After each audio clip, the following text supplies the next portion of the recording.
I like the cut of this girl's jib. Matsu. She in the other Kings she was called Bramble.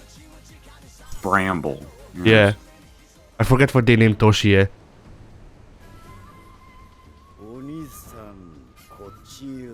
Oh yeah, this is a Japanese Jack Sparrow. He likes being on the sea and platforming.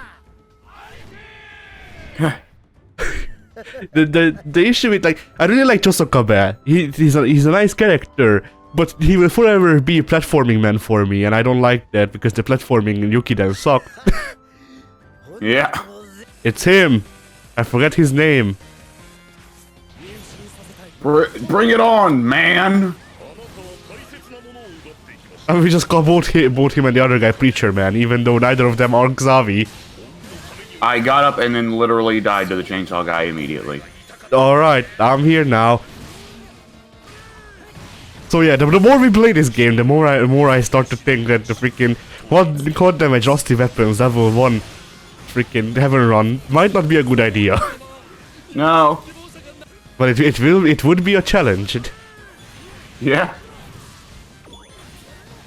Maybe if we ever get big and freaking we do a freaking marathon play, that's one of the things.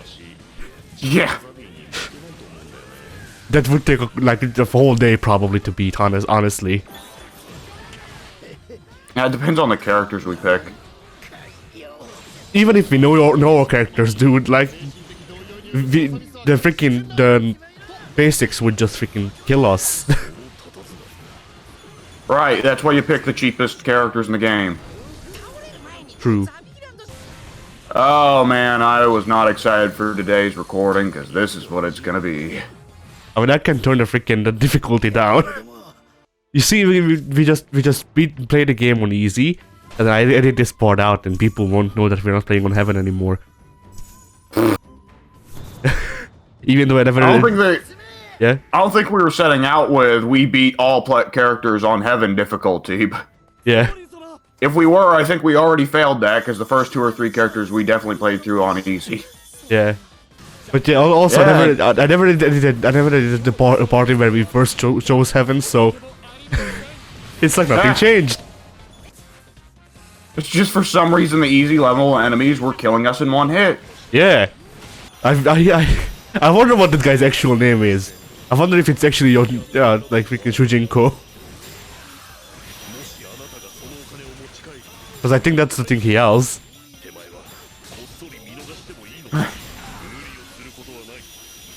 And he doesn't have a role in the story, he just shows up because he's the legendary samurai. Well, he's one of Kenshin's man. Oh, okay. Yeah, he actually does show up in the story now that you say that. Because in one of Kenshin's maps, you need to keep Kenshin from going into a door. And one of the people that try to kill you while Kenshin's trying to go through the door is Shujinko. Does he kill you in 1 hit? Not that I can tell, but maybe. Do you like me interfering with the fight? And being a nuisance? No, it's fine. I'm just screwing up a ton anyways. Don't have a cow, dude. Bravo is still the most ridiculous thing in this game. Yeah, it's up there. Also, you can't hear it, but everybody's singing freaking Xavi's name, literally. Like all of the named characters. Yeah.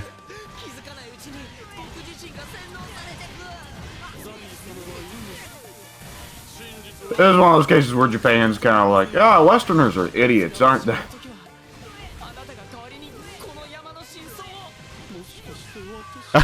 I look forward to Sengoku BASARA 5 where all of the freaking members of the Xavi cool drink Kool-Aid and then die, and that's the level. Yeah. You just get there and everybody's already dead. Yeah, you're just there to witness. And that animation is not used on any other level. And then you fight the ghosts. Then you fight Oda Nobunaga, who just happened to be there. Yeah.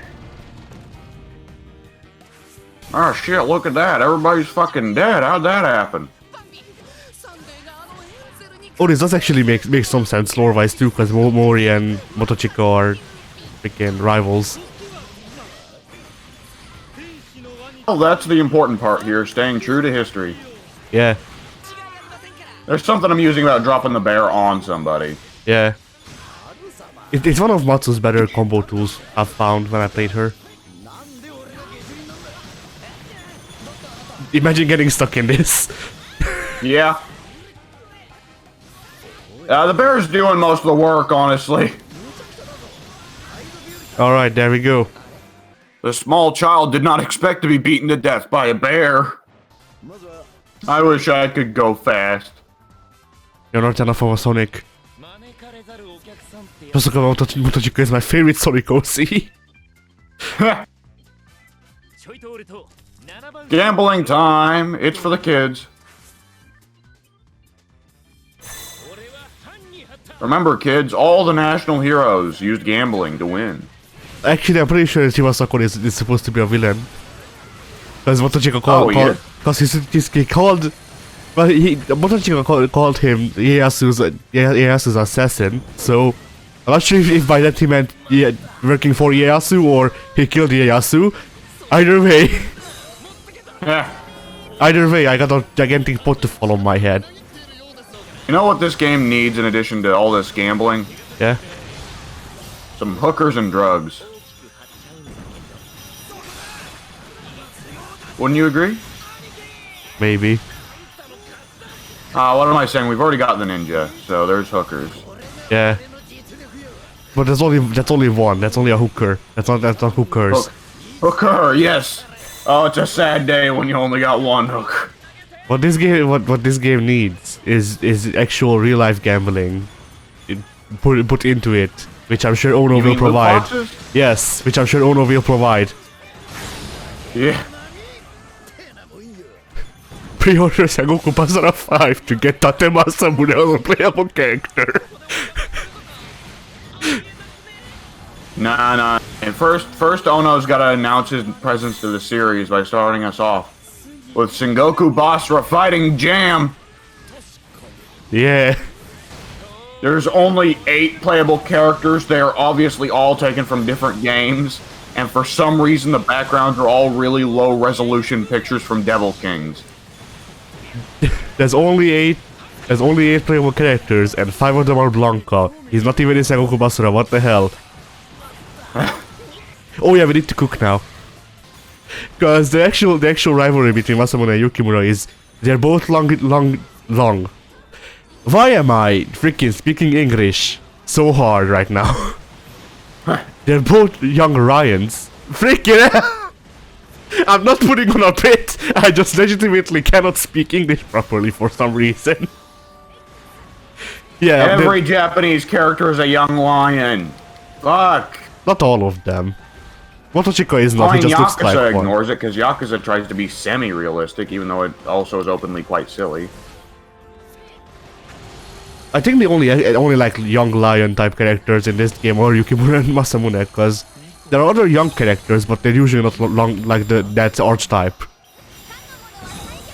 They're either like kids or Ieyasu. And Ieyasu was super fucking old in real life by the time he won the war, but whatever. I mean, compared to how he debuted, he's super old in this game.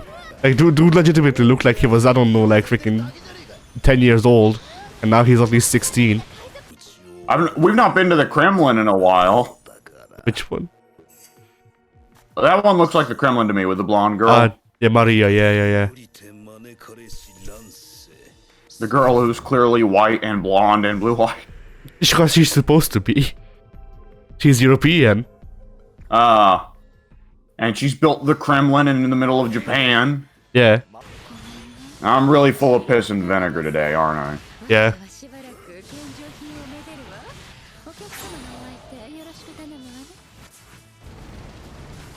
If you want, we can freaking talk about politics. To just get even more pissed.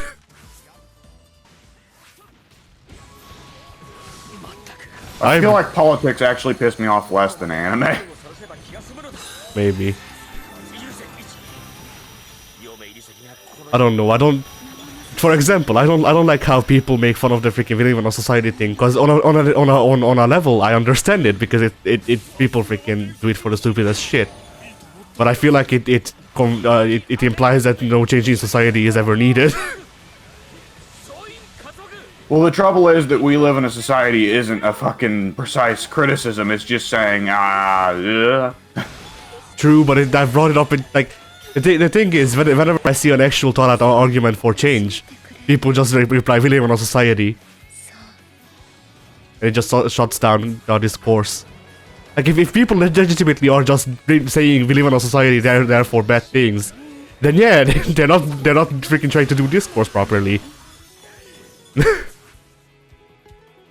But when people reply to actual arguments, and instead of, you know, actually just arguing back with better arguments, it's hard to not dislike that.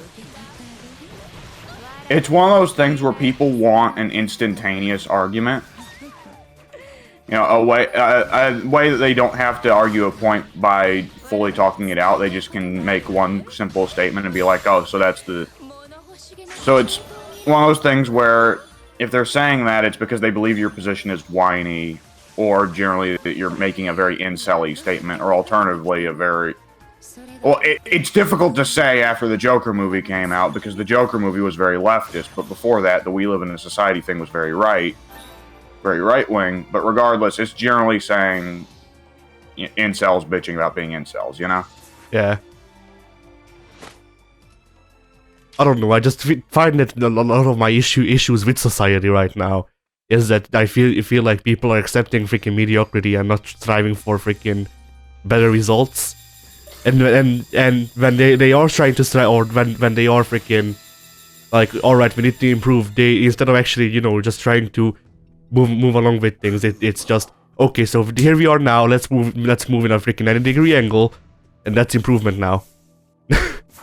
Humanity always wants mediocrity because it justifies every moment of their fucking existence. People want to be told it's okay to be mediocre, that way they don't have to try. Oh, you know what? There's feudalism. We haven't looked at feudalism in a long time. Oh yeah, true, that is feudalism. I am very looking forward to living in a fiefdom where basically nothing will change aside from who I call upon. Really?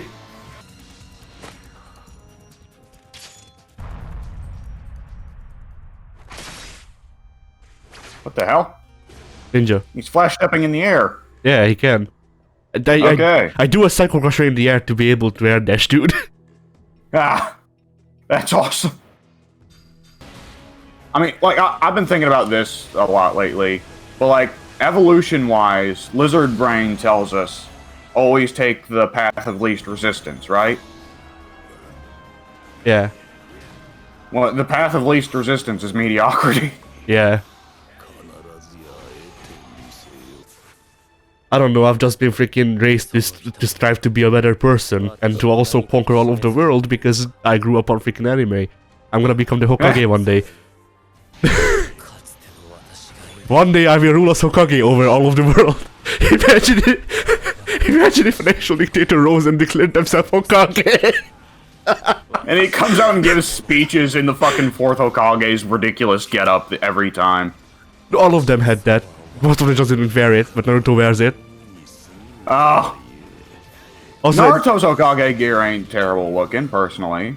I mean, the Hokage gear is literally just a cloak, a hat, and that's it, and otherwise it's just their normal clothes.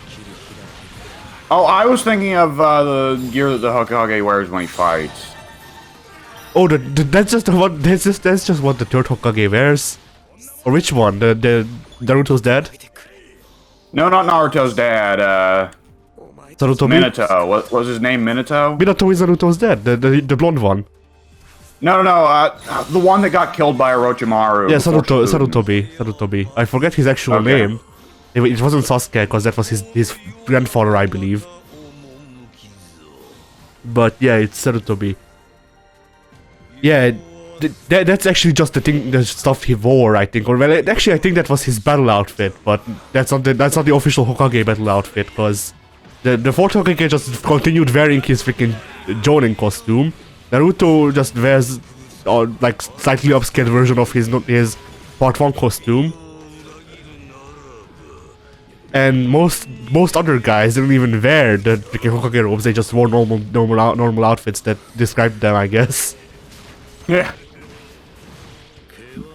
Like the first Hokage wore the same shit as freaking Madara, because that's what they decided on when the two of them established Konoha. And the second Hokage just wore like water gear. Is the best way I can describe it. Yeah, I do remember distinctly looking at the second Hokage, and I was like, boy, you're the one without any story, aren't you? Hashirama wanted Madara to be the first Hokage, but everybody hated Madara for some reason. Probably because Uchiha, but like half of the freaking people in Konoha at that time were Uchiha, so but people must have disliked that dude. It's weird. That freaking Naruto lore is stupid. My understanding was that Madara was pretty much just the devil, so... No, he was an outcast. He was real big friends with Hashirama. Established that he was one of the founding fathers of Konoha, and then people just didn't like him, so he left. And then after he left, his new thing was to destroy Konoha. For a Japan reason. seems to be real big on the storyline of, here's an outsider, you should pity him, but also he's a monster because he's an outsider. Like, what? Yeah, sometimes, yeah. Well, that was a very abrupt ending to the level. Yeah, we weren't supposed to kill them. not yet, anyway. We're supposed to let them leave and then recuperate, and then we could fight them at the same time, but because we killed them first, because we killed them first, the level just ended because they're dead. Oh, rip. I do like that this is actually a thing that you can do, and it's not just like gated, so you can kill the people running. I prefer this over just them having freaking invincibility until they reach the part where they're supposed to be. For example, the Shimosako level. Yeah. Which, yeah, I gotta admit, by now we're definitely in the sections that we're gonna have to cut out, but whatever, nothing's actually happening in gameplay, so we're nothing about who's being lost.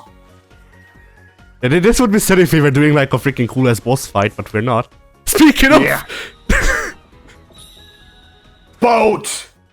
So, anyways, cut in now from a discussion that's definitely not going to be fucking talked about unless one of us says something really stupid on recording.